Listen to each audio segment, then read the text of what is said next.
Hi అండి. వాతావరణం చల్లగా ఉండడం వల్ల పెరుగన్నం ఏదో తిన్నామంటే తిన్నాము అనిపిస్తున్నారు. ఆ దెబ్బకి పెరుగు కాస్త మిగిలిపోయింది.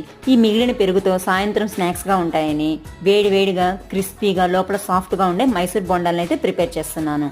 చాలా మంది మైసూర్ బొండాలు హోటల్లో వచ్చినంత సాఫ్ట్గా ఫ్లఫీగా రావట్లేదు అంటూ ఉంటారు. అలాంటి వాళ్ళకైతే ఈ వీడియో బాగా యూజ్ అవుతుంది.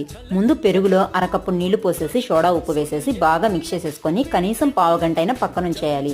ఇది చలికాలం కాబట్టి నేను అరగంట పాటు పక్కనుంచేశాను.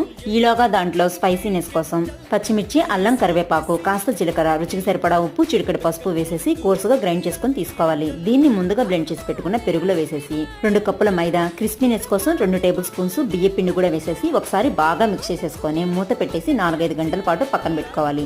5 గంటల తర్వాత తడి చేతులతో కాగుతున్న నూనెలోకి ఈ బోండాలు వేసేసుకుంటే సరిపోతుంది. పైన క్రిస్పీగా లోపల సాఫ్ట్ గా ఫ్లఫీగా ఉండే మైసూర్ బొండాలు తయారైపోతాయి. వీడియో నచ్చితే లైక్ చేసి షేర్ చేయండి. Thanks for watching.